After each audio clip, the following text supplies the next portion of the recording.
Ola, boa tarde a todas e todos. Un saúdo aos que nos seguides en directo. Benvidos a este webinar sobre asistencia persoal e vida independente que organizan a Universidade de Santiago e Vigalicia. Como podedes ver en pantalla, neste coloquio queremos abordar da man de membros do Movemento de Vida Independente a figura da asistencia persoal como instrumento chave para a emancipación das persoas con diversidade funcional. Trataremos de aportar luz sobre que elementos definen un sistema de asistencia persoal xusto e acorde ao mandato da Convención de Nacións Unidas sobre os dereitos das persoas con discapacidade. Repasaremos tamén o estado actual da regulación e escoitaremos aportacións que poidan axudar os decisores políticos na implementación das ferramentas de apoio precisas para a construción de verdadeiros proxectos de vida independente. Dou paso a Anxela López Leiceaga. Ela é presidenta de Vigalicia, asociación composta e xestionada por persoas con diversidade funcional coa misión de promover a asistencia persoal e o dereito de todas as persoas en situación de discapacidade a decidir sobre a propia vida e a participar en igualdade de condicións na comunidade. Boa tarde, Anxela. Boa tarde.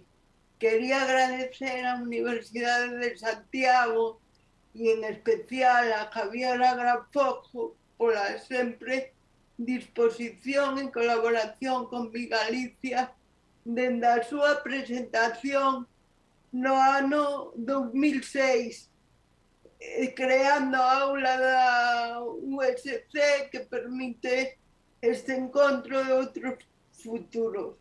A Rocío, a moderadora, polo seu interés, sensibilidade, dedicación á xusticia social e aos participantes, que decir, non?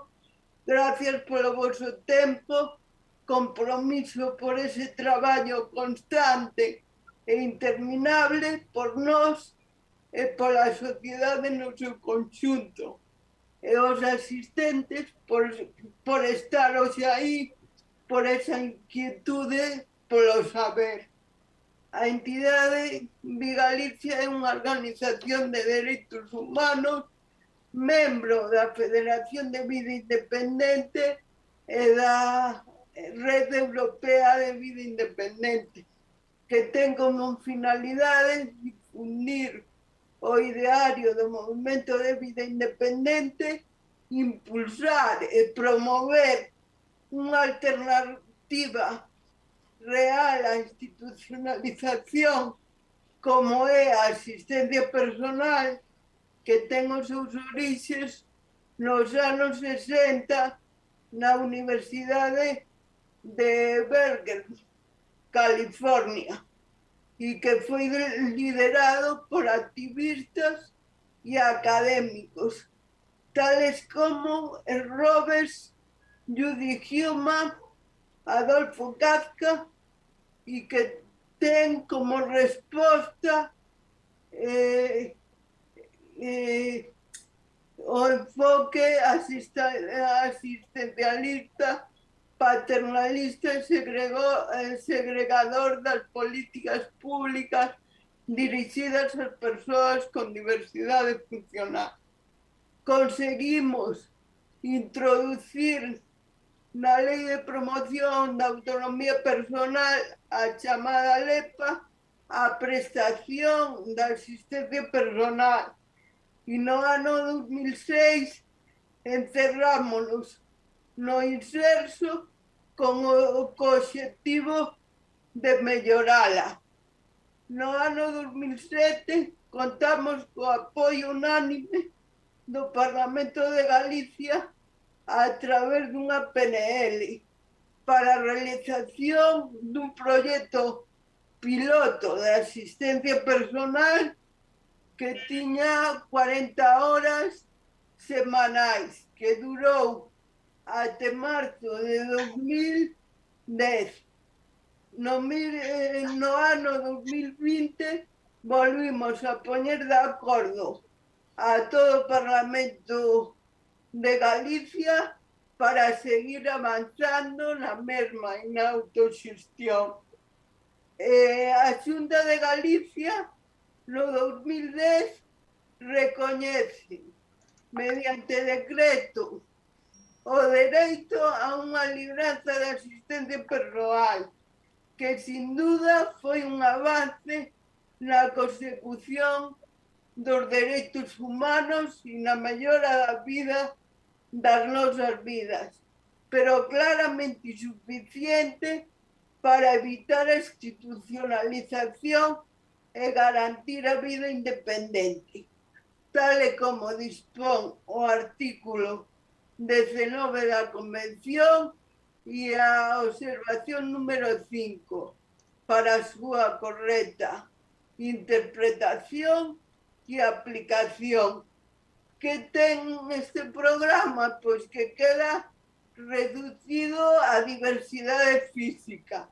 Ten 30 horas semanais e introduce unha discriminación no copago en función da capacidade económica. Nos, ante esta situación de precariedade, todas as organizacións vinculadas ao movimento de vida independente elaboramos unha proposta de lei específica de vida independente e asistencia persoal. E por último, decir que Vigalicia se pon a disposición do goberno e organizacións civis e administracións públicas para crear un sistema digno e universal de asistencia personal. Grazas, Anxela. Imos escoitar agora a Javier Agrafojo, coordinador do Servizo de Participación e Integración Universitaria da Universidade de Santiago de Compostela. Moi boa tarde, Javier.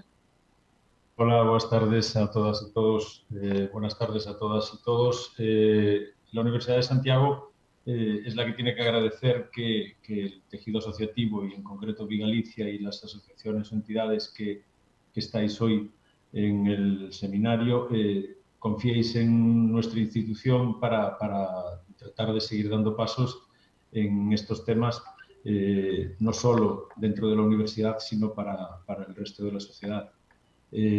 Cuando hace 20 años la primera persona con diversidad funcional se acercó a la Universidad de Santiago de Compostela para pedir colaboración para poder llevar adelante su proyecto académico con normalidad y con calidad, la universidad dijo que sí, pero la respuesta que dio fue convocar a personas voluntarias para que colaborasen en el apoyo que esta persona debía recibir para poder llevar adelante su vida con normalidad en las aulas.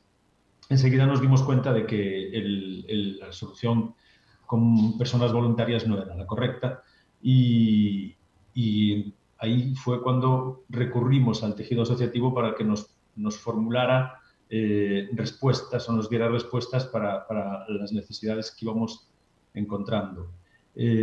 Sin el apoyo de las entidades del tercer sector, el proceso de inclusión educativa en los estudios superiores en instituciones como la Universidad de Santiago de Compostela o cualquier universidad, en estos últimos 20 años habría sido otro y probablemente estaríamos muy lejos de donde estamos, ¿no?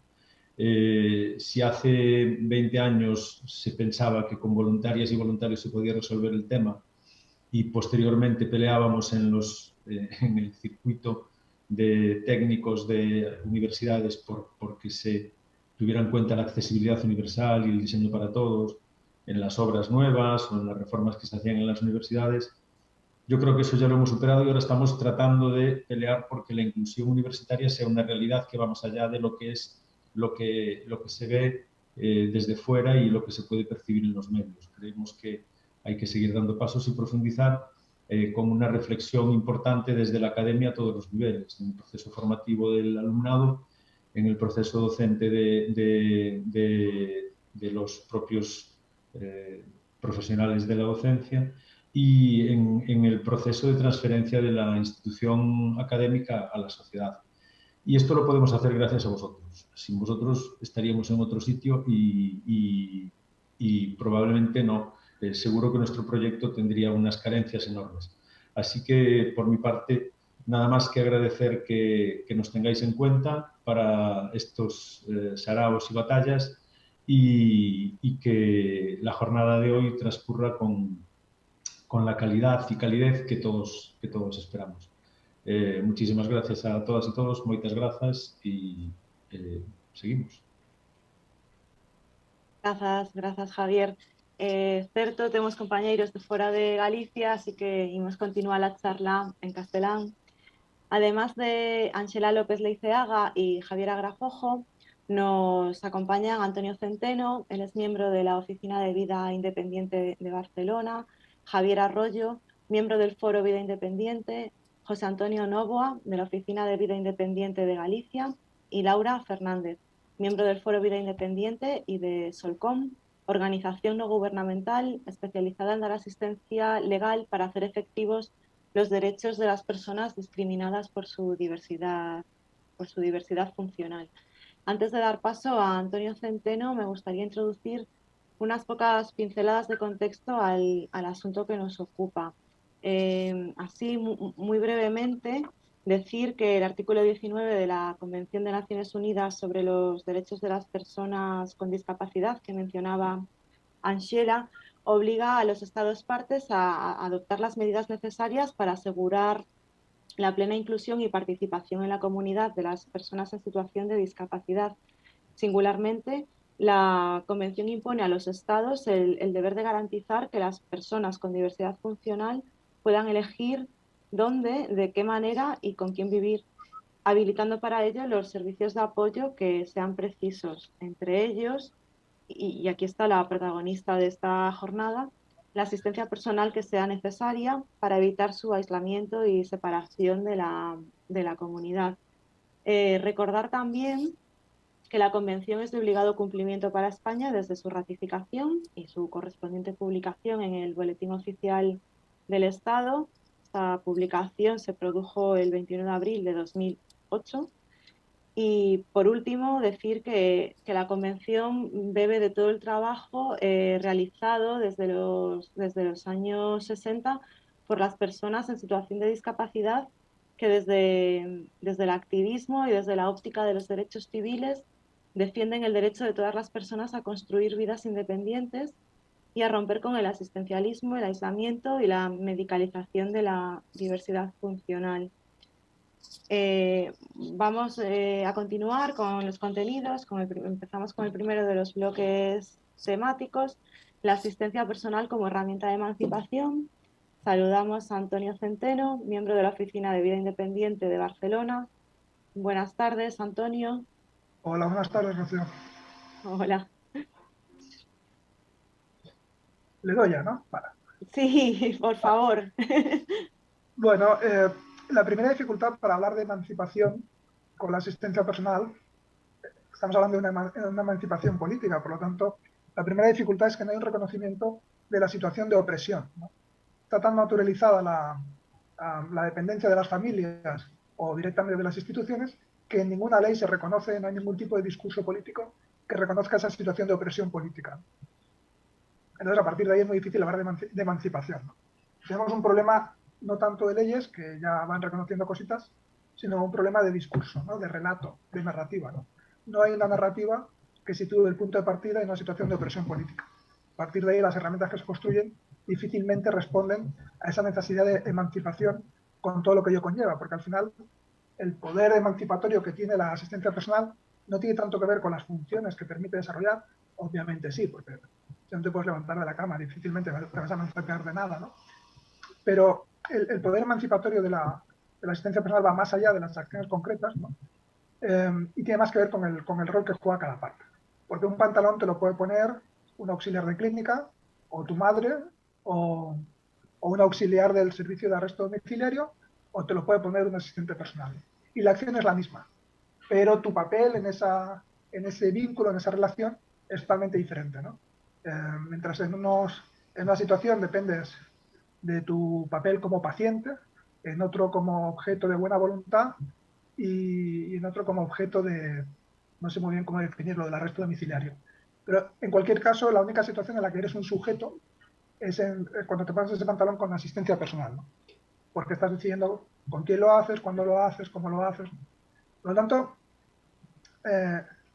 importante pensar la asistencia personal no solo en términos de las acciones que permite llevar a cabo, sino en qué condiciones, en qué contexto, con qué roles se desarrollan esas acciones. Y digo, y ahí hay un problema de relato, ¿no?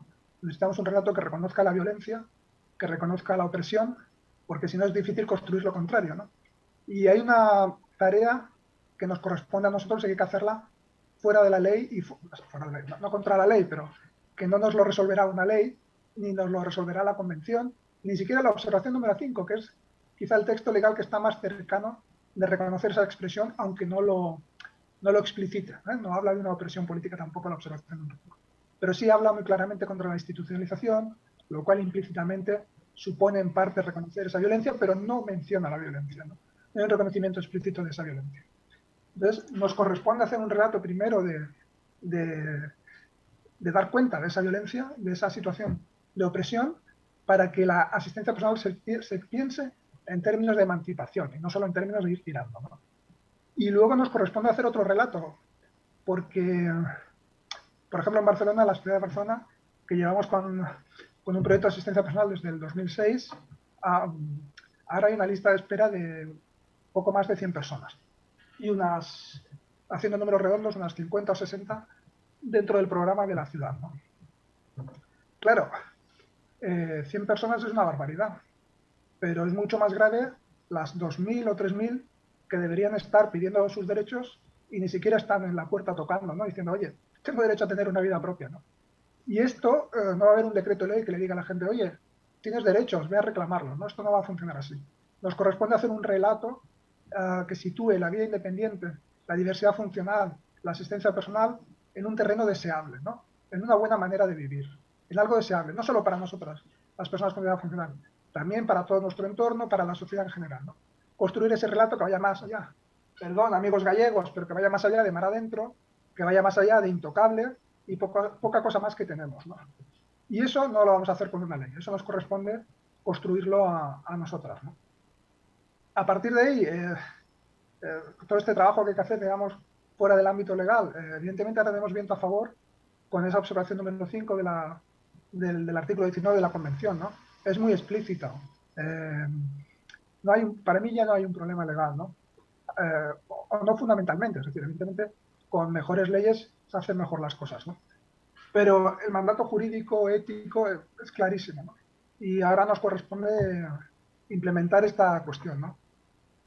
En todos, digamos, todos los sucedáneos que están surgiendo por doquier, ¿no? De llamar asistencia personal a cosas que solo se parecen muy en la superficie, ¿no?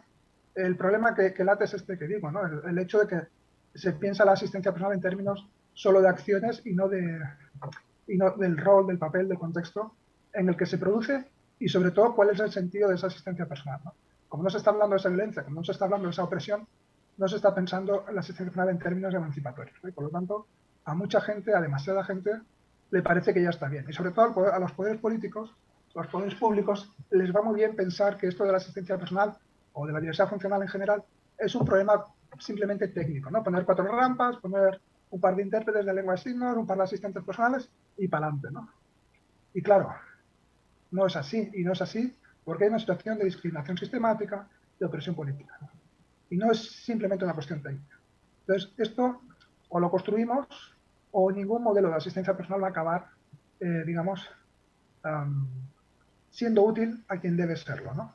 Ya digo, ahí hay un papel fuera de la convención, fuera de cualquier texto legal, que es construir una realidad en el arte, en la cultura, en los medios de comunicación, que nos diga, ¿no? Sin decirlo, que nos diga sin decirlo que la vida independiente es interesante para todo el mundo, que la asistencia personal abre muchas puertas y que la diversidad funcional ni tan mal, ¿no? Para mí esta es como un poco la clave a la hora de pensar esa asistencia personal como herramienta realmente emancipatoria. Muchas gracias, Antonio. Cambiar el relato, jolín. Voy a leer un fragmento en relación con esto de la observación general número 5 del Comité sobre los Derechos de las Personas con Discapacidad, que habéis citado todos. Dice así: la independencia como forma de autonomía personal implica que la persona con discapacidad no se vea privada de la posibilidad de elegir y controlar su modo de vida y sus actividades cotidianas. ¿Dónde vivimos y con quién? ¿Qué comemos? Si nos gusta dormir hasta tarde o acostarnos a altas horas de la noche, si preferimos, quedarnos en casa o salir, si nos gusta poner el mantel y velas en la mesa, tener animales domésticos o escuchar música. Tales acciones y decisiones nos hacen ser quienes somos. Os pregunto, cuando hablamos de asistencia personal, estamos hablando de permitir esta toma de decisiones. Estamos hablando de poder elegir todas estas cuestiones que nos definen y que se ven limitadas no solo en los centros residenciales o de internamiento, sino también en la propia institución familiar, ¿verdad? Antonio, ¿me escuchas? Sí, gracias, Rocío. Es que no tenía claro el orden. Bien, claro, eso tiene que ser posible, ¿no? Si no, no es asistencia personal, es otra cosa, ¿no? Lo que decía antes de que no es la herramienta para ir tirando, para contener un problema, ¿no? De no saber qué hacer con aquella persona, cuál es su lugar en el mundo, ¿no? Y si no es necesario, lo que me gusta insistir es en eso, en que eso es necesario, ¿no? Si no es así, pues no es asistencia personal, seguro. Y lo que tenemos que tomar conciencia es que además no es suficiente, ¿no? Es decir, no solo que no se pueda impedir que alguien tome esas decisiones, sino qué hacemos para que la gente tenga asumido, ¿no? que su vida es eso, tiene que poder ser eso, ¿no? Que tiene derecho a poner velas o no, que tiene derecho a hacer su vida como quiera, ¿no? ¿Cómo hacemos para que la gente deje de pensarse como un apéndice de la familia agradecido o como carne de cañón de las instituciones agradecido, ¿no? Entonces, ese trabajo, ¿no? Es el que, en el que quiero insistir hoy, ¿no? Porque es urgente, porque al final vamos construyendo todo con mucha dificultad, muy poco a poco, ¿no? Y con la sensación de que en cualquier momento se te cae todo, ¿no? Porque no hay un deseo potente de que las cosas sean de otra manera, ¿no? Y por eso creo que es urgente, en realidad, ir trabajando también en esa otra dimensión, ¿no? Asegurarnos de que lo que mencionabas, que lo dice la observación número 5, ¿no? Un texto de Naciones Unidas, ¿no? Que no es algo, digamos, no es la revolución que digamos, ¿no? O sea que esto ya debería ser como un poco el mainstream, ¿no? De la política en diversidad funcional. Pues asegurarnos que desde luego eso sea así y denunciar que si no es así, pues no estamos hablando de asistencia personal. Y luego además trabajar en esta otra dimensión de cómo trabajamos para que eso que tiene que ser posible además sea deseable, ¿no? Esté en la cabeza de la gente, que eso es su vida y tiene que ser su vida también. Claro, pues en relación con esto, está claro, la asistencia personal supone tomar las riendas de la propia vida y en consecuencia exige una responsabilización. Es deseable que las personas sepan a qué tienen derecho, pidan esos derechos. En relación con esto, ¿qué debe saber el potencial usuario contratante de asistencia personal? No sé qué opináis. José Antonio Novoa, por ejemplo, ¿qué opináis sobre este punto?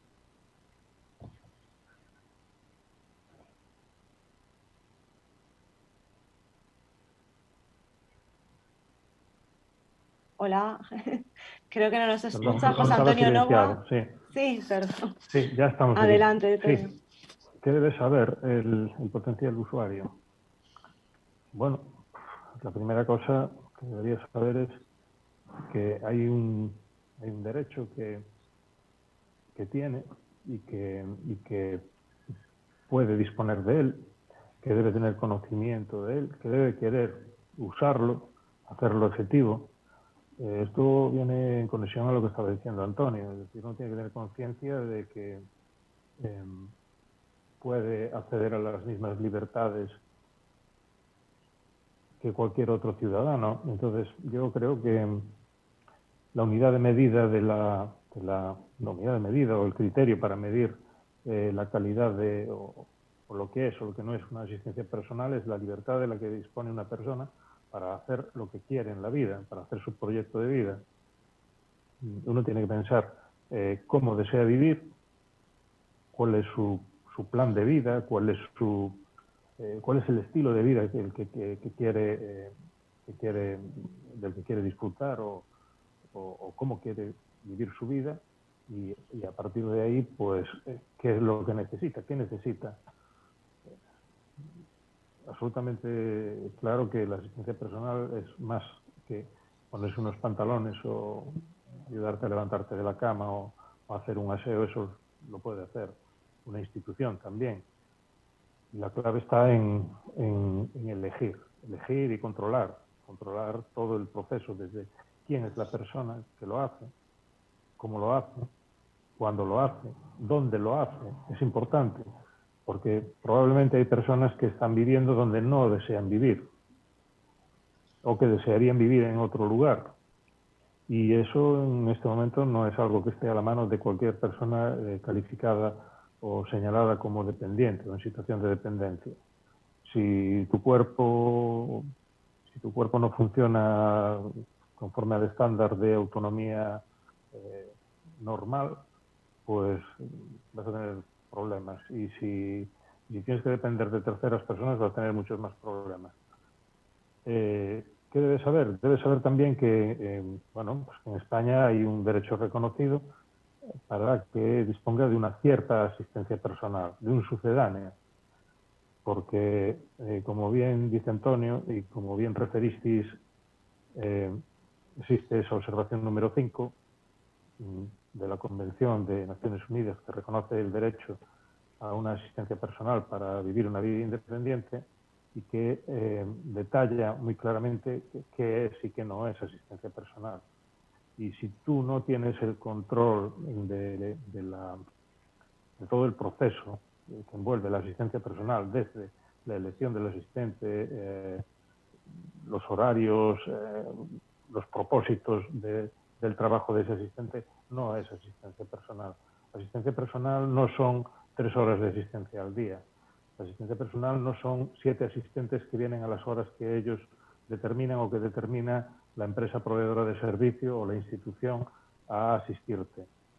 Eso no es asistencia personal. Asistencia personal es tener la libertad de elegir durante todo el proceso. Si lo quiero hacer en casa de mi familia, si lo quiero hacer en mi casa, si lo quiero hacer en casa de mis amigos, en qué ciudad. En este momento, todas las personas en situación de dependencia, pues, supuestamente deberían saber que existen ciertos recursos para disponer de una ayuda, una libranza para tener unas horas de asistencia personal, pero no es asistencia personal. No es asistencia personal. Asistencia personal será cuando cubra todas las necesidades que el plan de vida de esa persona, en concreto esa y no otra, ha decidido para hacer su vida. Eso será asistencia personal.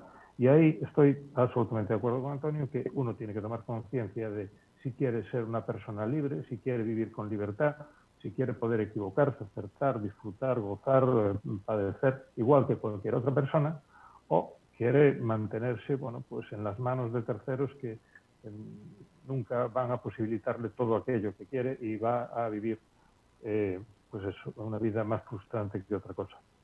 Hay que decir una cosa, que cuando se habla de asistencia personal se habla de costes.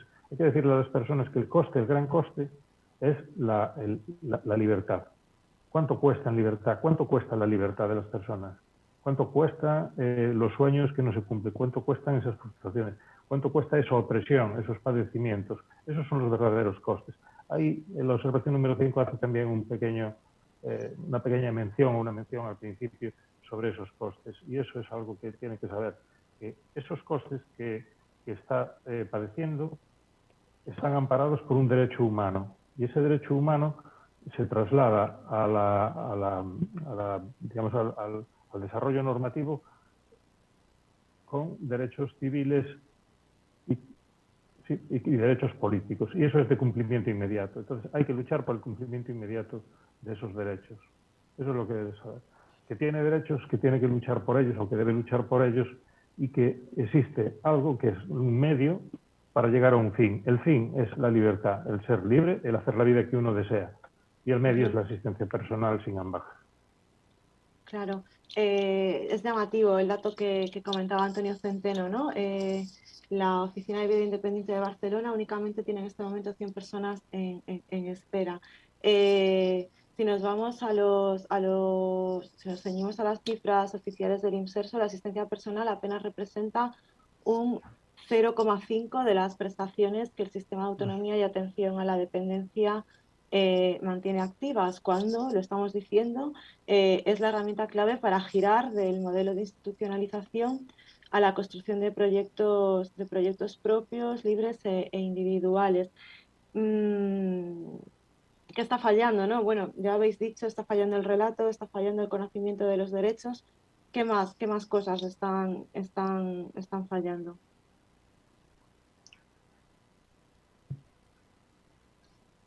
Javier Arroyo, que no ha intervenido todavía, por favor. Sí, gracias, Rocío. Pues, a ver, yo diría que está fallando todo. De hecho, creo que podría decir hasta que falla la pregunta en un momento dado, porque esta cuestión de que la asistencia personal es la herramienta como para como proporcionar una desinstitucionalización y que las personas vivan conforme a los criterios que ellos elijan por sí mismos, esto sí es correcto, pero claro, nos encontramos ante un sistema que provisiona asistencia personal en base a una ley, que es la Ley de Promoción de Autonomía Personal y Atención a las Situaciones de Dependencia, que realmente no funciona. Esto no está funcionando. Entonces, no, digamos, vivimos un poco una ilusión, a veces tengo la impresión de que existe algo que se llama un sistema, o sea, que debiera existir un sistema para la vida independiente de las personas, pero esto no es real, esto no existe. Lo que tenemos es esta ley en la cual la asistencia personal no encaja directamente con el espíritu de la ley. Es una ley que además se reglamenta luego de una forma bastante compleja y bastante complicada, diferente en cada territorio, lo cual impone unas diferencias notables dependiendo de dónde estás. Y luego, aparte de esto, hay toda una serie de proyectos que han, digamos, intentado proporcionar asistencia personal obteniendo financiación de fuentes completamente diferentes, desde fondos sociales europeos, algunos dependen de la comunidad en cuestión, otros dependen de la ciudad en la que estén, otros van a cargo del IRPF, de la declaración de la renta. En definitiva, no hay un sistema implementado de asistencia personal a la que las personas puedan llegar y acogerse. Dentro de esta cuestión de que la asistencia personal no encaja dentro de la ley de dependencia, citar un ejemplo así muy rápido, en realidad se podrían citar unos cuantos más, pero tú accedes al sistema de dependencia a través de una valoración que en teoría te hace un técnico en tu casa, en el que es una valoración plenamente funcional de cómo haces tú las cosas. ¿Cómo se levanta usted de la cama? Bueno, pues te puedes levantar solo, puedes necesitar apoyo o puedes necesitar estar completamente asistido, ¿no? Entonces, en función de eso, tú obtienes una valoración y eres un grado 1, un grado 2, un grado 3. En función de ese grado, obtienes un derecho a unas prestaciones y servicios. Pero claro, esto no, como se verá luego cuando hablemos o entremos en el detalle de la observación general número 5, esto no es el apoyo personalizado que te demanda la asistencia personal. Aquí estamos hablando primero de una clasificación que es meramente funcional, no de mi proyecto de vida, y luego divide a todas las personas con dependencia, la terminología de la ley, en 3 niveles únicamente. Este es el grado de, digamos, personalización que puedes obtener. Aparte, en las reglamentaciones hay de todo. En algunas partes, en algunas comunidades, puedes contratar un asistente personal como servicio doméstico. En otras no puedes contratar como servicio doméstico. Como no puedes contratar como servicio doméstico, tienes que acudir a una empresa de servicios que te va a vender algo que ellos entienden que es asistencia personal, por lo cual tú además vas a tener que pagar a la empresa de servicios o contratar a que te facture un autónomo, que no existen autónomos que trabajen de esto. Claro, que si contratas como servicio doméstico, ubicas a los trabajadores, a las trabajadoras en una posición de unas coberturas sociales bastante complicadas. Por no hablar de la infrafinanciación que tiene la ley en cuanto a la parte de asistencia personal, que hace inviable o que se la puede llamar asistencia personal, porque como han comentado antes, pues 3 horas al día de asistencia personal, esto no merece la pena llamarlo asistencia personal, esto no debiera llamarse asistencia personal.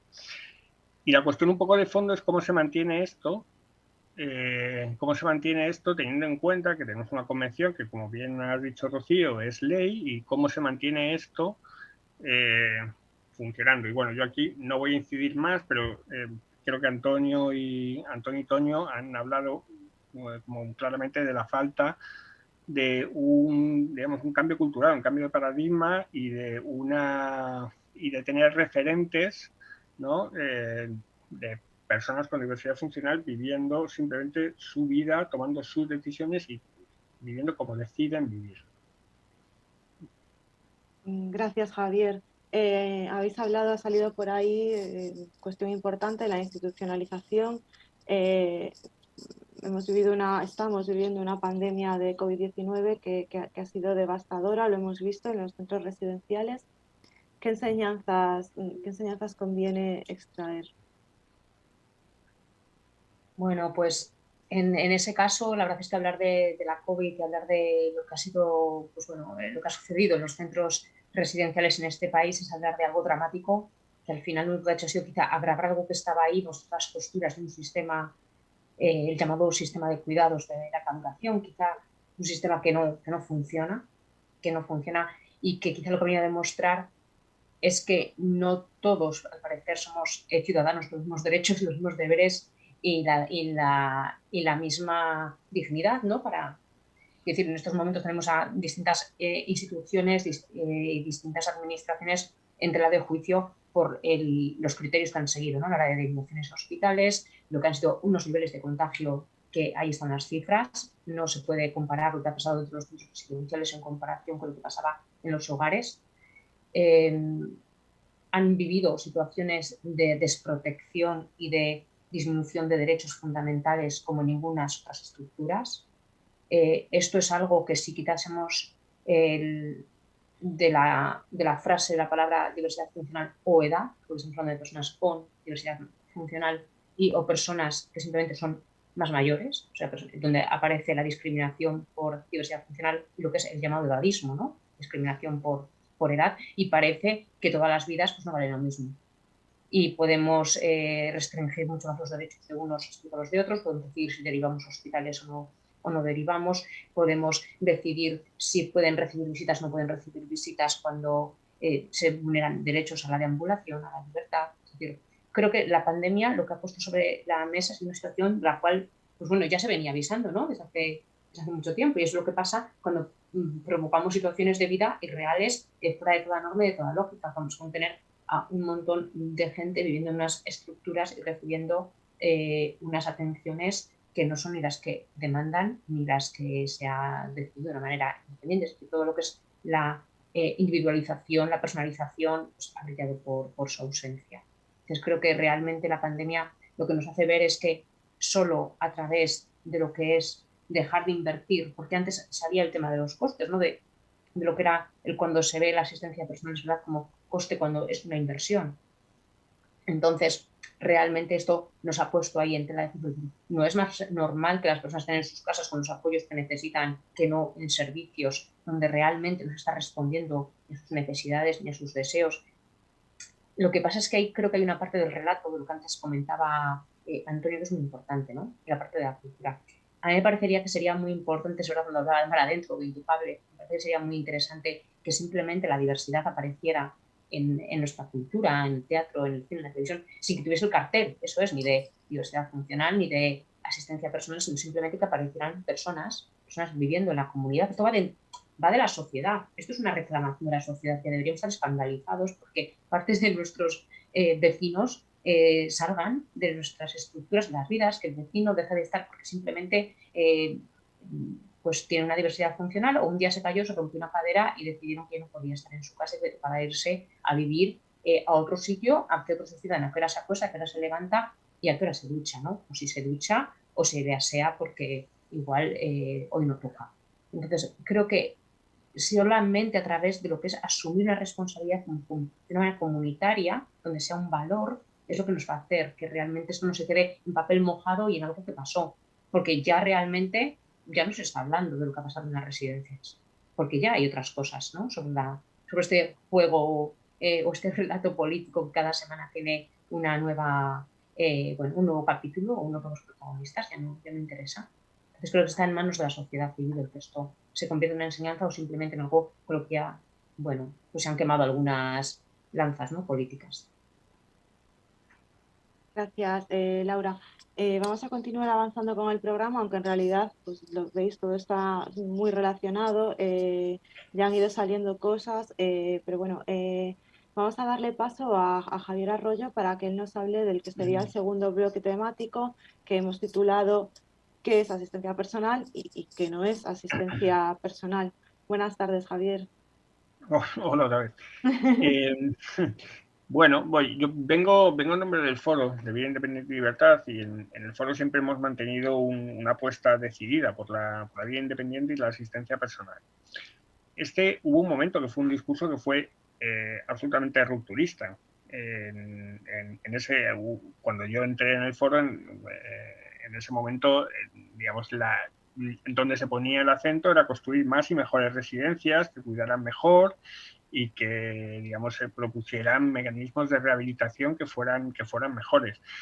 Y inmediatamente el discurso del Foro se confrontó por parte del movimiento asociativo, ¿no?, porque era un poco, digamos, sospechoso, ¿no?, dónde venían estas personas que no querían ubicarse bajo el paraguas de las entidades, ¿no?, y que aparte además estaban diciendo esta cosa de que ellas solas se determinaban. Esto era un poco raro. Pero, digamos, esto ha cambiado. Y esto ha cambiado porque la Convención de los Derechos de las Personas con Discapacidad ha impulsado un cambio de paradigma, ¿vale?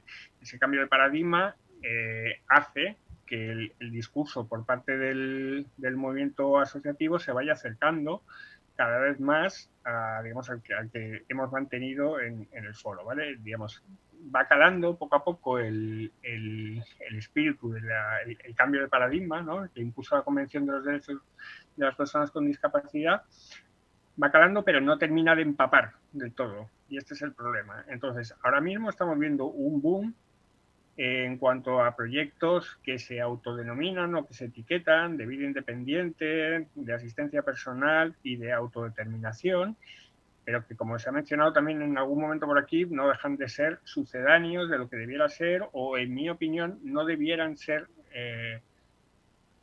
denominados de asistencia personal, porque directamente incumplen en muchos aspectos, son contrarios incluso a lo que la Convención de los Derechos de las Personas con Discapacidad señala lo que es la asistencia personal. Entonces, esto, por ejemplo, acaba en que hace relativamente poco unos compañeros del Foro tuvieron una reunión con un alto representante de las instituciones, agente importante en lo que tiene que ver con la asistencia personal, en la cual les dijeron que uno de los problemas para impulsar la asistencia personal es que no había un consenso sobre la asistencia personal. Entonces, como si realmente hubiera que consensuar nada respecto a la asistencia personal cuando ya hay una definición de lo que es la asistencia personal. La Convención define lo que es la asistencia personal, la Observación General número 5 sobre el derecho a vivir de forma independiente, ha sido incluido en la comunidad, da una definición de lo que es la asistencia personal, y yo voy a leer esa definición de lo que es la asistencia personal. Y dice así: asistencia personal. La asistencia personal se refiere al apoyo humano dirigido por el interesado o el usuario que se pone a disposición de una persona con discapacidad como un instrumento que permite la vida independiente, para permitir la vida independiente. Abro paréntesis, creo que también es muy importante leer lo que es la definición de vida independiente, que también la da la Observación General número 5. Aunque las formas de asistencia personal, cierro paréntesis, aunque las formas de asistencia personal pueden variar, hay ciertos elementos que le diferencian de otros tipos de ayuda personal, a saber, 1. La financiación de la asistencia personal debe proporcionarse sobre la base de criterios personalizados y tener en cuenta las normas de derechos humanos para un empleo digno. Debe estar controlada por la persona con discapacidad y serle asignada a ella para que pague cualquier asistencia que necesite. Se basa en una evaluación de las necesidades individuales y de las circunstancias vitales de cada persona. Los servicios individualizados no deben dar lugar a una reducción del presupuesto ni a un pago personal más elevado. 2. El servicio está controlado por la persona con discapacidad, lo que significa que puede contratar servicios entre una serie de proveedores o actuar como empleador. Las personas con discapacidad pueden personalizar su servicio, es decir, planearlo y decidir por quién, cómo, cuándo, dónde y de qué manera se presta, así como dar instrucciones y dirigir a las personas que los prestan. 3. Este tipo de asistencia es una relación personal. Los asistentes personales deben ser contratados, capacitados y supervisados por las personas que reciben asistencia y no deben ser compartidos sin el consentimiento pleno y libre de cada una de estas personas. El hecho de compartir asistentes personales podría limitar y obstaculizar la libre determinación y la participación espontánea en la comunidad. 4. La autogestión de la prestación de los servicios. Las personas con discapacidad que requieran asistencia personal pueden elegir libremente el grado de control a ejercer sobre la prestación del servicio en función de sus circunstancias vitales y sus preferencias.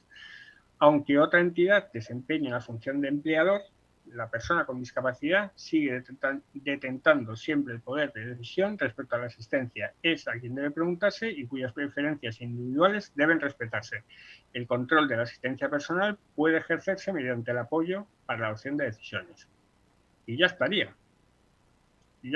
A partir de esta definición de lo que es asistencia personal, voy a comentar muy brevemente, para no extenderme demasiado, qué no es la asistencia personal.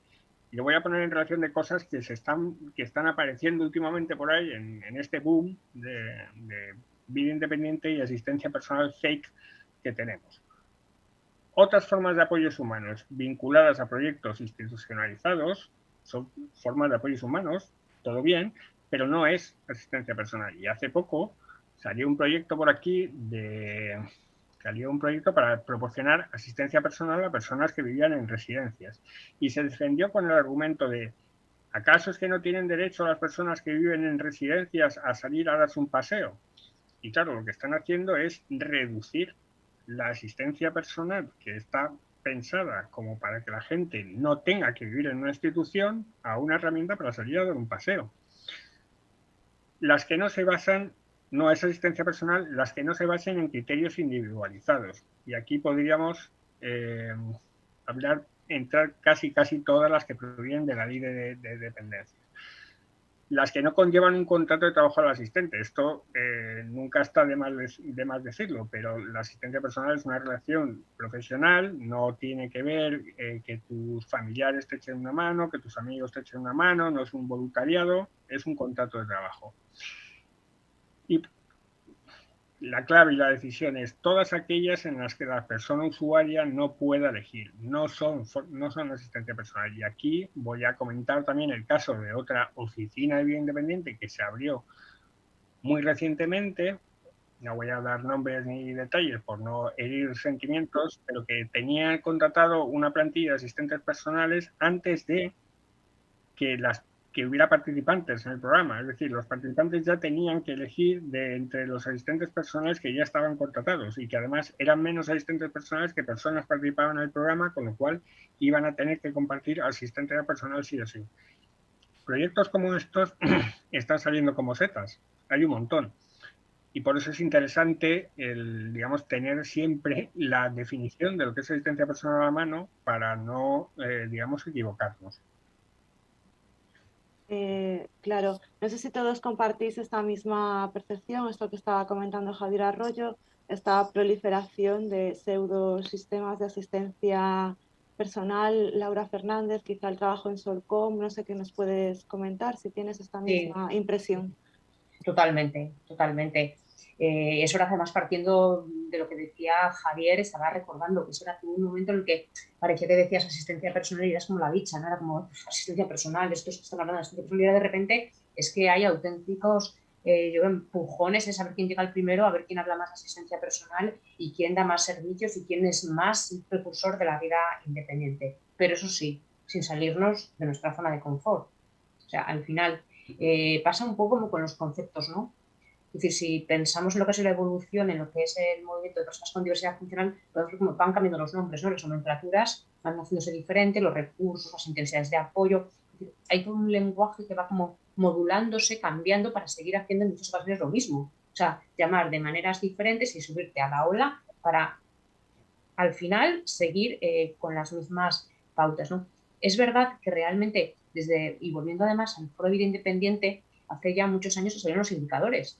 famosos del foro de vida independiente, ¿no? Que era vida independiente, que no era vida independiente, como catalogar un proyecto como de vida independiente. Y es verdad que para que algo sea un proyecto de vida independiente, para que algo sea asistencia personal, pues que es tan fácil como releer esa definición que daba Javier, hablar de toma de control, ¿no? Por parte de la persona y porque realmente no podamos hacer un poco, pues es un contrato y ahora tú eliges esto que tengo aquí y te pongo una horita. Pero es verdad que hay mucha falta de comprensión o de querer comprender esa idea de asistencia personal como herramienta emancipadora y vida independiente como toma de control. Entonces es cuando caemos en esas sustituciones y en ese simplemente pues creer que estamos poniendo asistencia personal dando a una persona un paseo al día, cuando realmente no pasa nada por decir, bueno, yo tengo un apoyo o hay una persona que viene y presta, pero llamemos a las cosas por su nombre. Una cosa es que tú prestes un apoyo concreto, un servicio de 1 hora, de 2 horas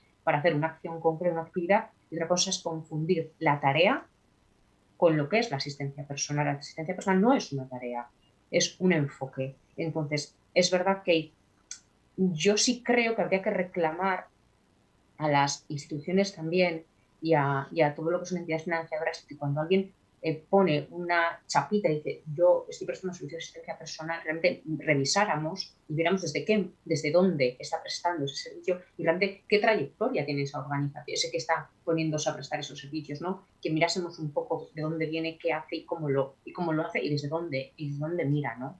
Porque eso nos ayudaría bastante a poder hacer un separar el polvo de la paja y realmente sacar todo eso y decir, bueno, que asistencia personal es esto.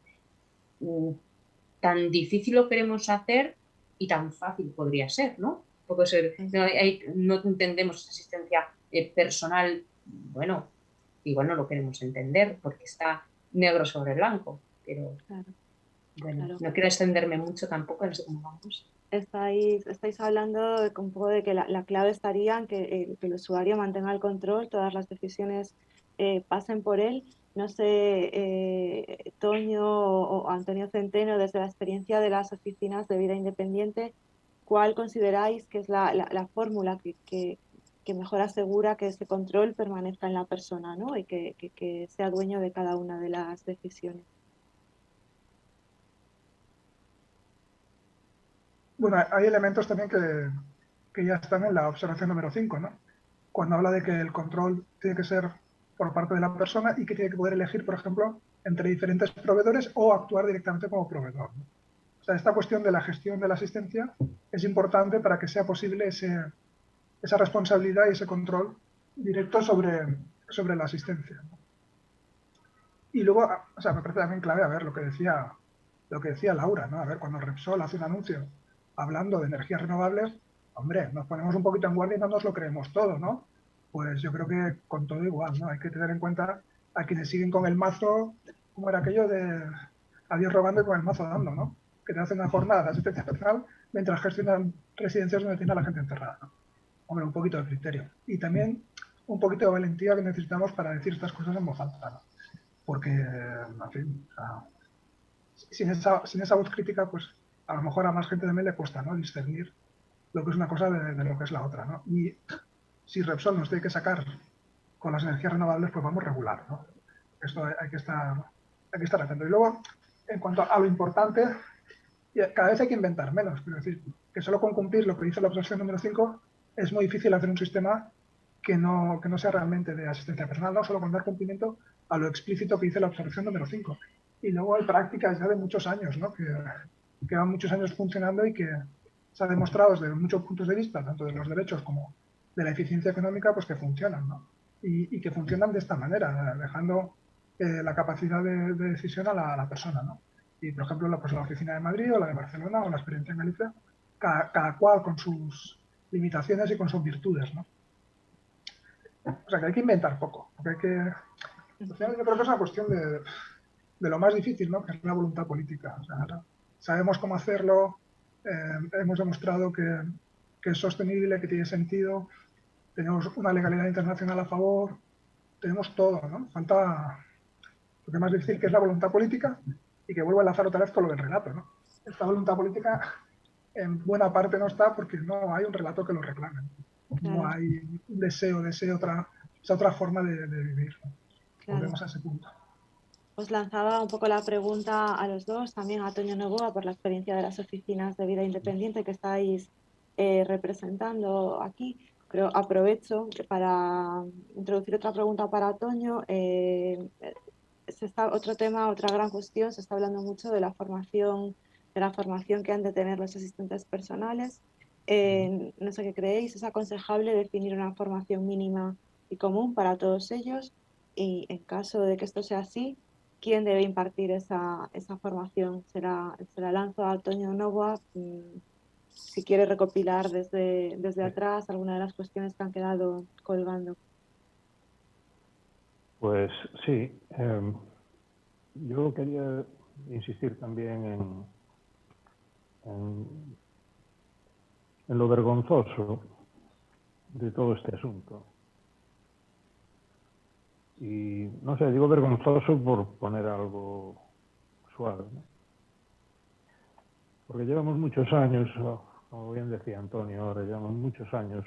Nosotros llevamos un montón de años desde que hubo un consenso en España en 2003 en el Congreso de Tenerife, Congreso Europeo de Vida Independiente, donde había mucha gente, había técnicos de la administración, había políticos, había gente del movimiento asociativo, había activistas, había viejos activistas del antiguo movimiento asociativo que estaban de acuerdo en una serie de puntos que eran, bueno, pues, digamos, la hoja de ruta a seguir.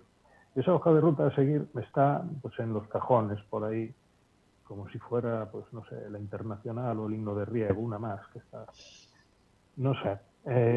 Y luego, pues hay todavía más tiempo atrás, ¿no? Anchel antes mencionó Berkeley, es decir, esto ya viene de demasiado atrás, para que ahora vengan pues los inventores de la pólvora a hablarnos de vida independiente dentro de una residencia, ¿no? O sea, un centro residencial, pues tiene que haber vida independiente y va a haber vida independiente porque van a ser menos pequeños y van a estar centrados en la persona. Es lo mismo de siempre, ¿no? Entonces, bueno, eso no es vida independiente, es vida intervenida.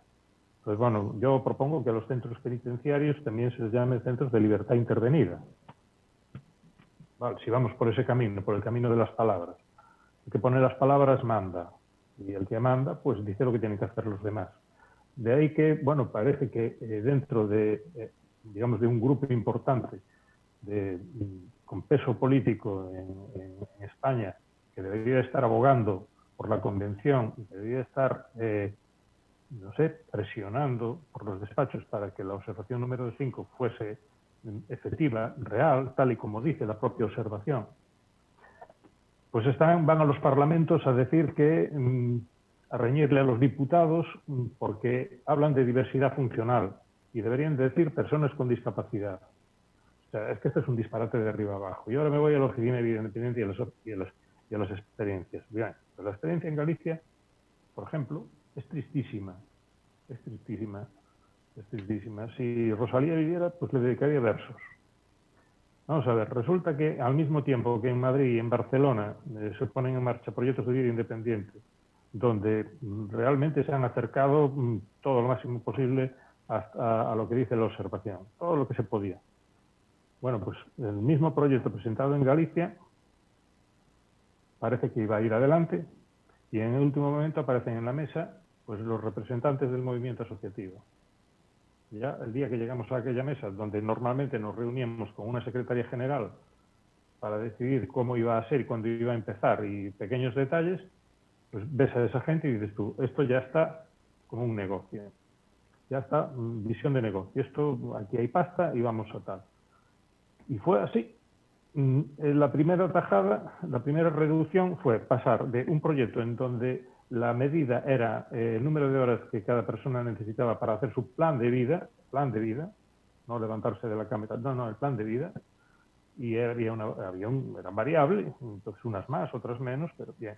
De eso se pasó ya a una reducción de 40 horas. Vamos a hacer aquí 40 horas.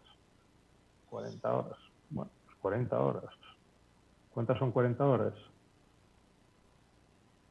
40 horas son lo que ellos creían que les podía dar para un asistente de lunes a sábado y uno el domingo cobrando pues, las horas de doble sobrecoste del domingo. Se hizo el proyecto así. Al acabar el tiempo del proyecto piloto dijeron, no, 40 horas no, porque hay que pagar 2 asistentes y hay que cotizar a la Seguridad Social por 2. Mejor 30 horas semanales. Y finalmente se quedó en una prestación de 30 horas semanales, de 120 horas. Y no contentos con esto, si les parece poco, como en la teletienda, pues resulta que nos encontramos que hay usuarios, vamos a llamarle usuarios de la asistencia personal, que tienen copago. Y en este momento, donde ha crecido la prestación con unas horas adicionales, pues hay una diferencia entre el que más copaga y el que más recibe del 47%, de importe de la libranza. Es decir, o sea, podemos seguir disparatando la cosa, ¿no? Bien, entonces eso no es asistencia personal ni nada que se le parezca. Y es más bien es una vida intervenida y va mal la cosa. En 2006, antes de salir la ALEPA y después de muchas presiones, creo que los que estamos aquí somos culpables de que la asistencia personal esté dentro de la Ley de Promoción de la Autonomía Personal. Somos culpables porque no iba a estar. Y bueno, pues hicimos toda la presión posible para que sí estuviera, por lo menos que estuviera allí. Si no, a estas alturas no tendríamos, o sea, estaríamos hablando de asistencia personal como algo de lo más exótico, como, no sé, como si Elon Musk esté pensando en ir a Marte. Pues para nosotros, para España sería igual.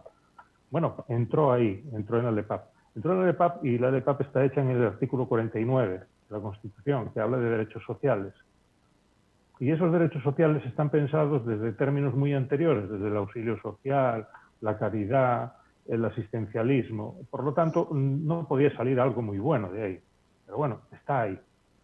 Ahora, con toda la experiencia que tenemos, con todos estos disparates de los desequilibrios, ¿no? Que en una comunidad le llaman así, que en una se puede contratar así, bueno, y más disparates, que hay personas a las que se le ha retirado la prestación de asistencia personal porque se han ido de su comunidad más tiempo del que deberían. Es decir, alguien del País Vasco se ha ido a estudiar a Valencia y a mitad de curso le han dicho, se te ha acabado la asistencia personal porque llevas más de 3 meses fuera de casa. Alguien de Zaragoza se ha ido a Madrid y le ha pasado otro tanto de lo mismo. Entonces, estamos hablando de ¿qué? Estamos hablando de derechos políticos y de derechos civiles. Estamos hablando de la libertad. Y estamos hablando de la libertad. Y esta gente está hablando de, pues eso, levantarte de la cama, limpiarte el trasero y afeitarte. Si te toca afeitarte o ponerte los rulos. Bien. Entonces, estamos hablando de libertad. Y cuando hablas de libertad, hay que poner las cosas en su sitio. Entonces, esta gente está, la gente que está hablando de esto, a la gente que antes mencionaba Javier, que te va a reunir pues con un grupo de trabajo del ministerio, o que te va a reunir o que vas a una conferencia de popes del movimiento asociativo que vienen a hablar de...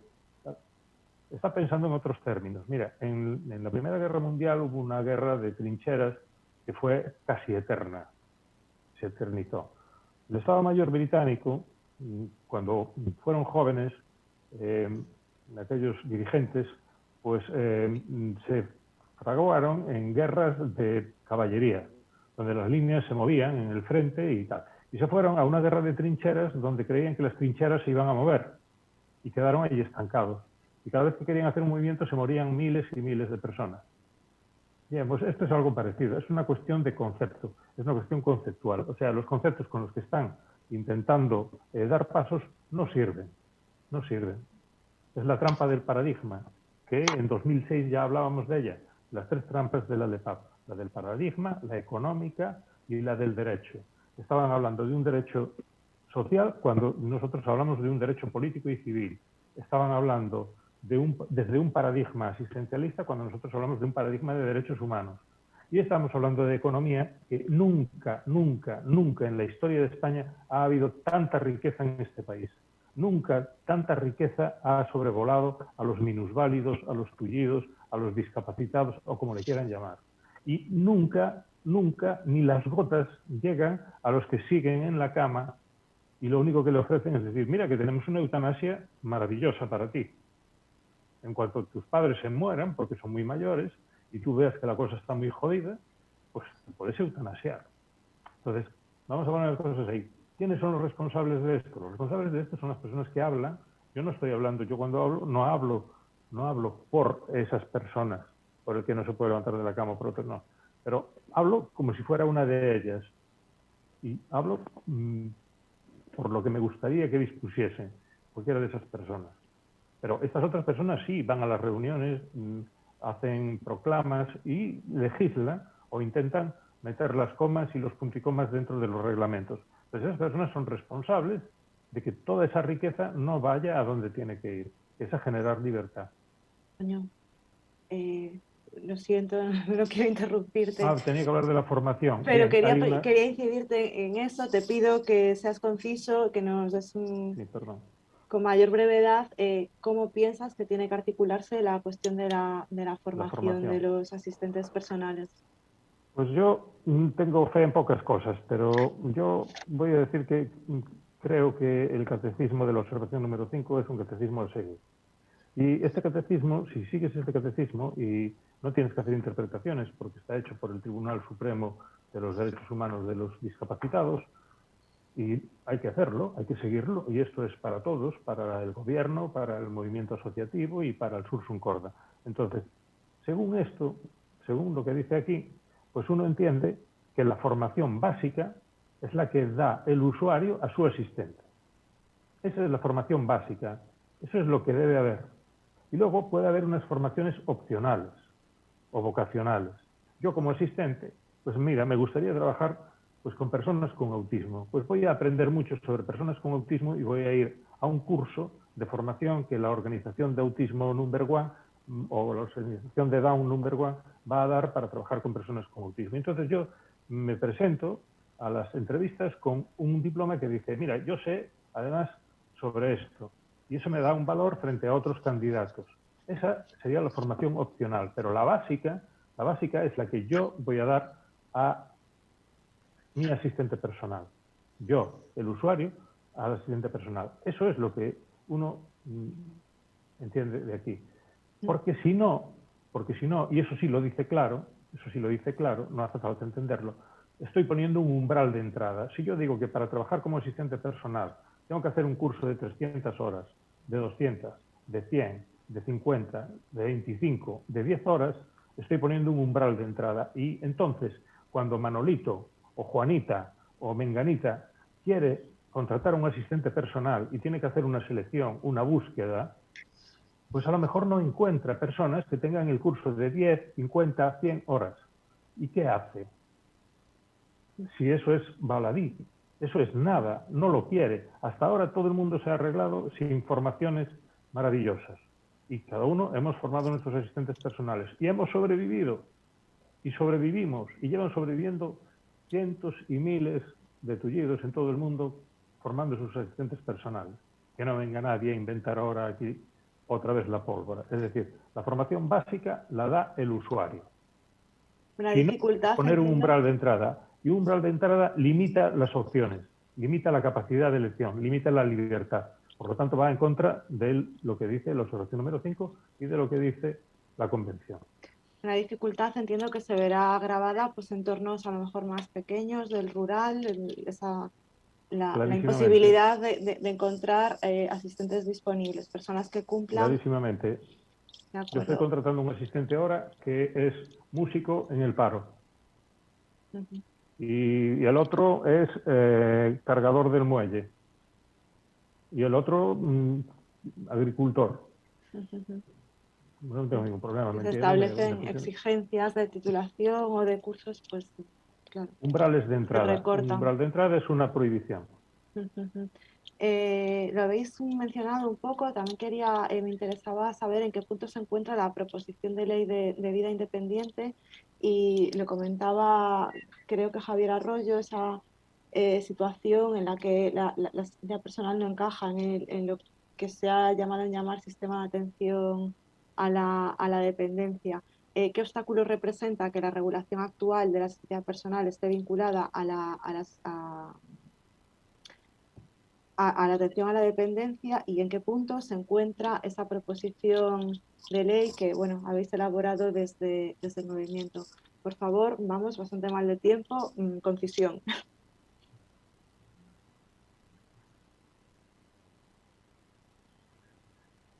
A mí, perdón.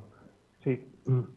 Bueno, en este momento, como comentaba antes Javier, pues ha habido reuniones con parlamentarios de distintos grupos, ha habido reuniones con grupos de trabajo del Ministerio, ha habido, bueno, cruces de misivas con personas responsables en el Inserso, hay reuniones informales con gente del movimiento asociativo, pero realmente, bueno, por ahí dentro del movimiento asociativo, que hay personas que tienen peso en, digamos, en los foros políticos, pues hablan de una ley de asistencia personal.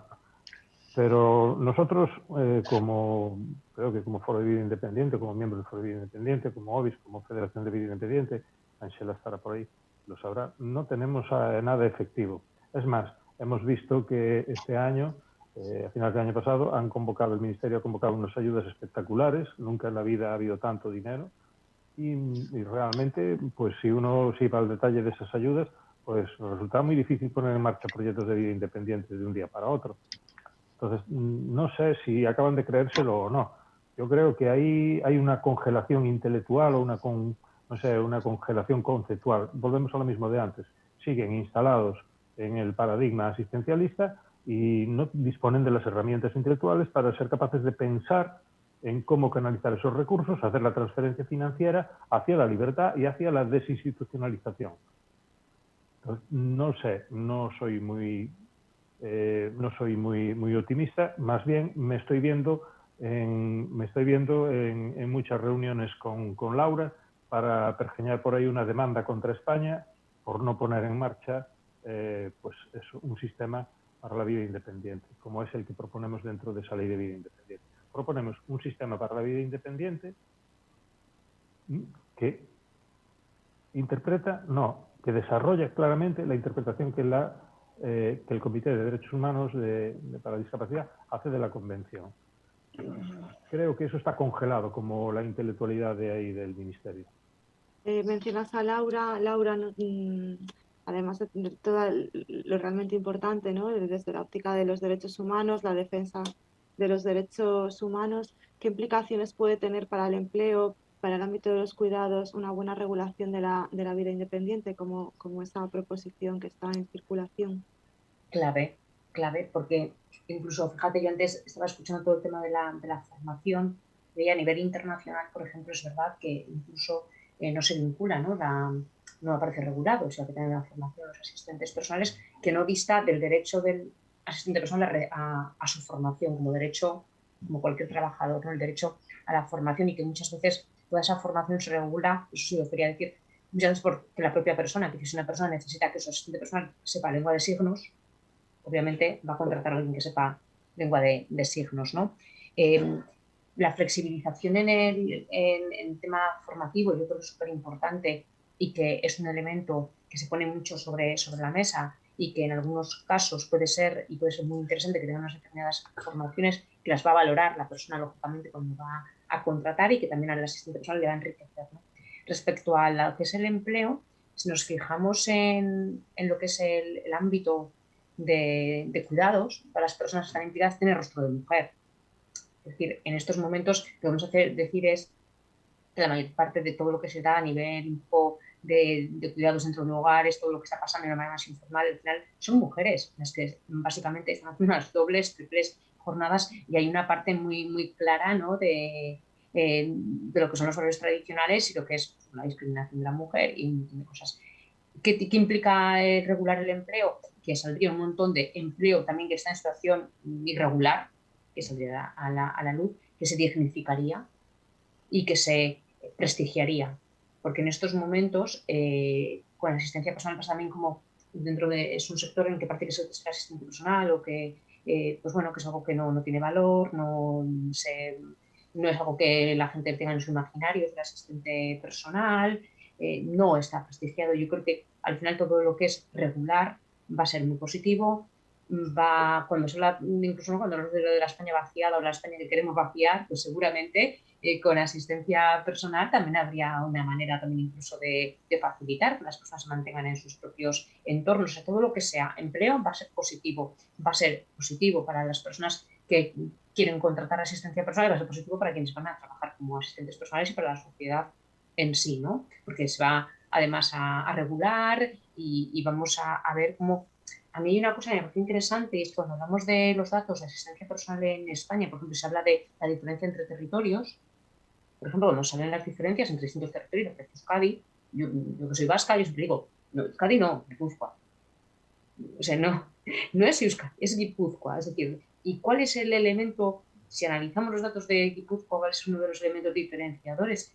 Pues que la mayor parte de las prestaciones de asistencia personal se dan a personas mayores. ¿Y qué efecto ha tenido, por ejemplo? Que han disminuido las prestaciones de cuidados en el entorno familiar. Es decir, se pueden hacer muchos análisis, pero realmente la apuesta que se hizo de no discriminar por edad y quizá, pues bueno, al final es verdad que es un territorio en que la gran mayoría de las prestaciones que están surgiendo están yendo a personas mayores que lo que están haciendo es verlo como una oportunidad para permanecer en sus entornos, para que, o sea, evitar derivaciones al centro residencial, pero además es compatible con todo menos con atención residencial, y también está haciendo que disminuyan las prestaciones de cuidados en entorno familiar, por lo cual eso es que se ha regularizado.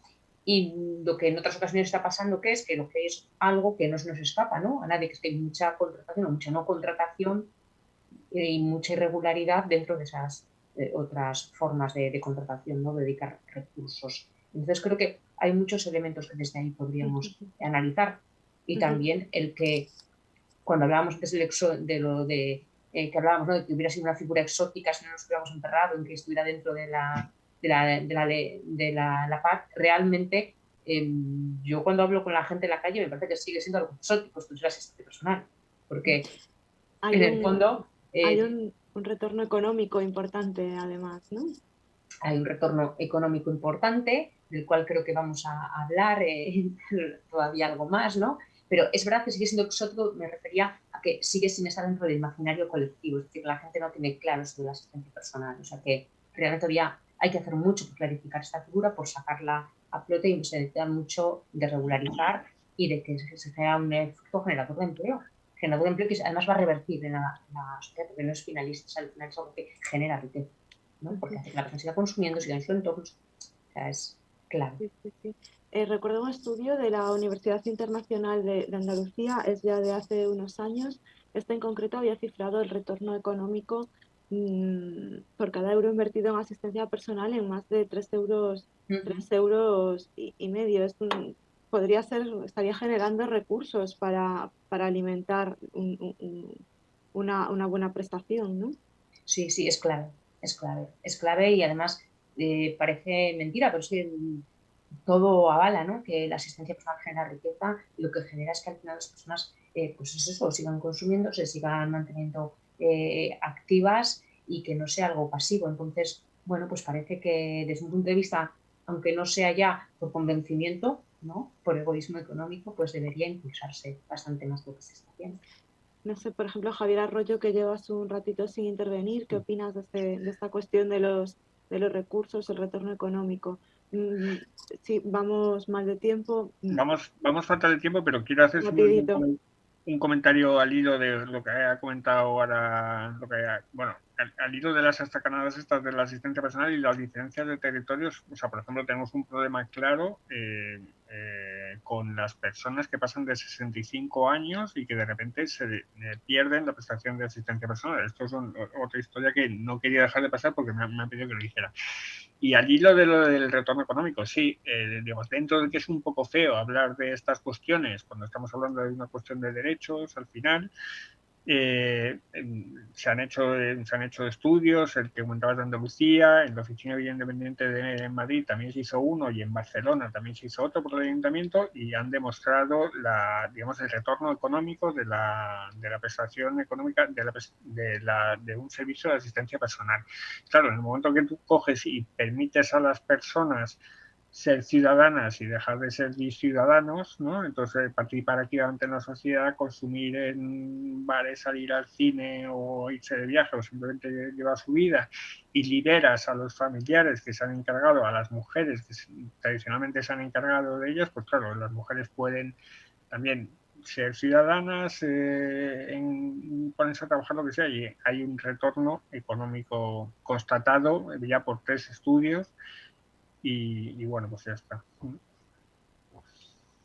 Habéis hablado ya de muchas de las cuestiones que habría que resolver, ¿no? Habéis hablado de que falta construir un relato, un cambio cultural, la existencia de referentes, la infrafinanciación, la falta de encaje en el sistema de atención a la dependencia que está montado. Yo creo que deberíamos ir ya planteando un turno de cierre en el que tratar de recopilar peticiones, exigencias y sugerencias, cuestiones que puedan ayudar, servir de ayuda a los decisores políticos, a las administraciones, al tejido asociativo al que también os referíais con anterioridad.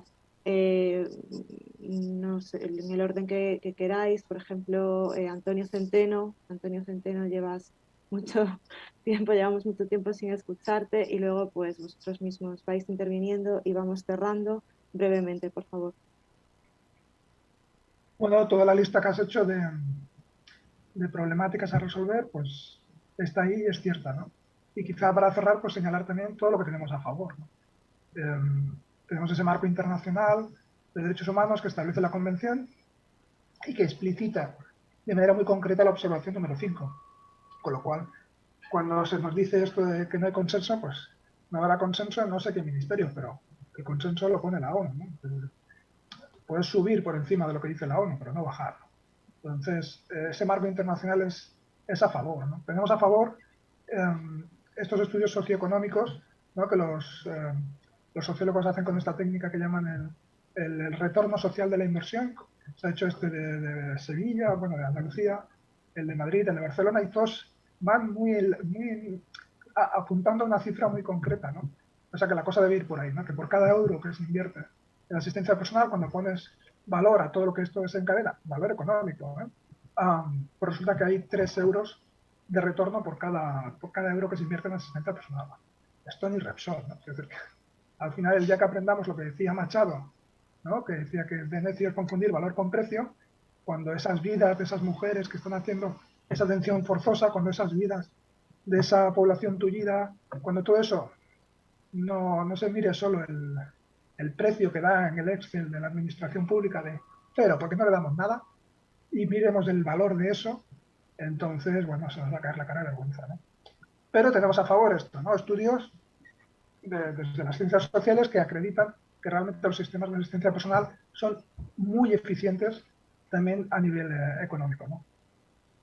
Tenemos a favor experiencias concretas, ¿no? Ya de más de década y media, ¿no? La experiencia a nivel de comunidad autónoma en Madrid o del Ayuntamiento de Barcelona o por ejemplo, también de las experiencias de Galicia o de Valencia. Insisto, cada una de esas experiencias con sus limitaciones y sus virtudes, ¿no? Pero son experiencias concretas, reales, con personas reales, ¿no? Que demuestran que de lo que estamos hablando no es una quimera, sino que es una política pública perfectamente viable y que funciona, ¿no? Entonces, tenemos el mandato jurídico y moral de Naciones Unidas, tenemos la validación por parte de la academia de que esto también a nivel económico es eficiente y tiene sentido, y tenemos el conocimiento práctico por experiencias concretas de más de una década y media de cómo lo podemos hacer, ¿no? Pues en principio lo tenemos todo, ¿no? Y ahora hay que ver cómo forjamos esa voluntad política para que los dineros estén donde tienen que estar y fluyan como deben fluir, ¿no? Y ahí, para esa creación de la voluntad política, pues tampoco hay mucho que inventar, ¿no? Todo el mundo ha tenido que luchar por sus derechos a base de convertirse en un problema, ¿no? Tenemos que ver qué capacidad tenemos de convertirnos en un problema. No solo las personas con desarrollo social, que evidentemente también, sino yo creo que aquí las alianzas con los feminismos son fundamentales, ¿no? En el sentido de que toda esta industria de la discapacidad que mantiene las cosas en el estado en que están, tiene que ver con que existe todo ese ejército de esclavas, ¿no? Que están haciendo una atención forzosa porque no hay otra, ¿no?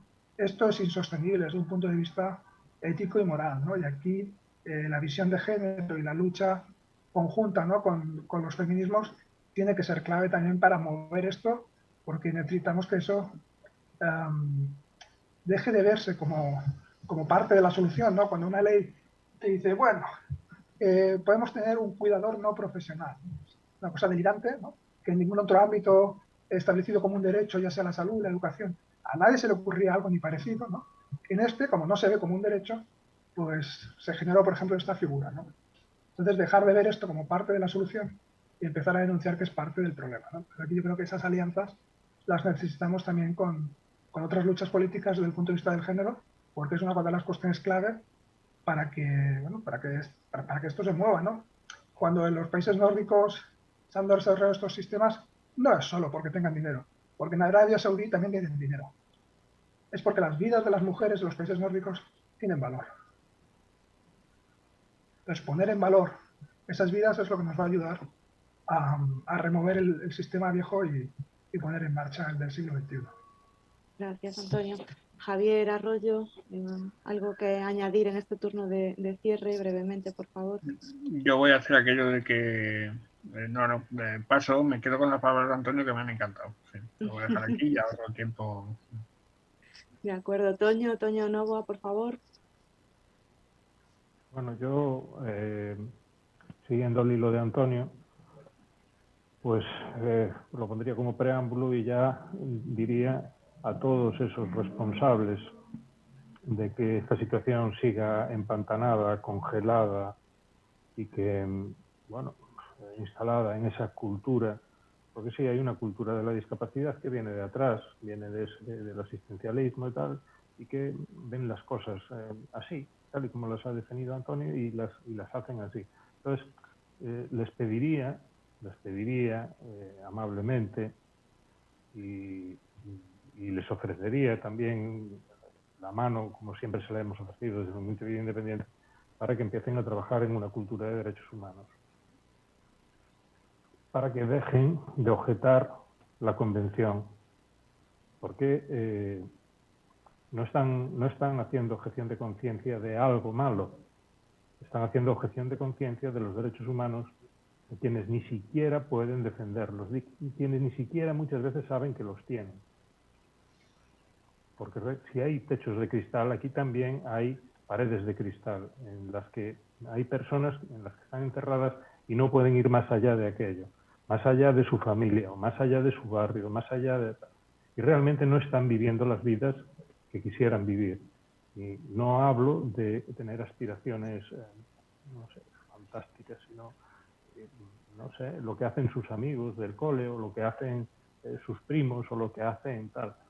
Antes Javier hablaba de los 20 años o 20 y pico años que lleva la universidad prestando apoyo con voluntarios y luego, es decir, eso sigue pasando cada año, pues cuando llega el mes de septiembre o el mes de octubre aparecen padres con jóvenes de 17, de 18 años, pues reclamando el no sé qué, no sé cuánto. Es que hasta esa fecha no lo sabían porque han vivido ahí con su familia y tal, pero luego sigue la vida. Entonces esto no puede ser un bucle.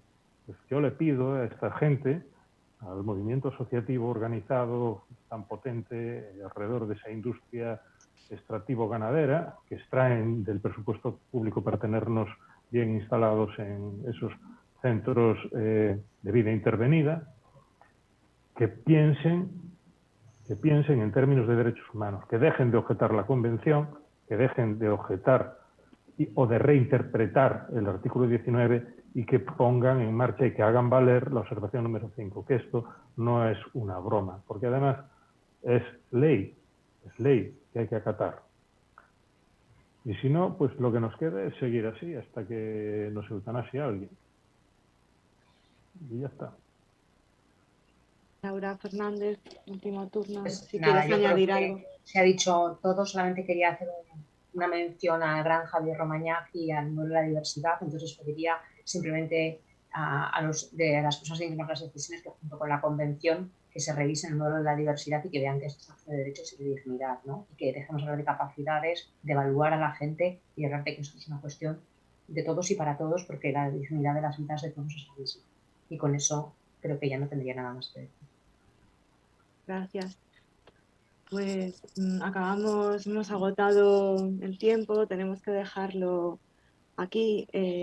Dar las gracias, por supuesto, a la Universidad de Santiago y a la gente del Servicio de Participación e Integración Universitaria por dedicar este espacio a hablar de diversidad, de igualdad, también de derechos.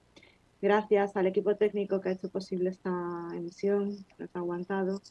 Y gracias a Vigalicia, a SOCOM y a todas las personas del movimiento de vida independiente por mantener, a pesar de los desencantos y de las decepciones, pues esta lucha por los derechos que debiera ser de todos. Cuidaros mucho. Un saludo.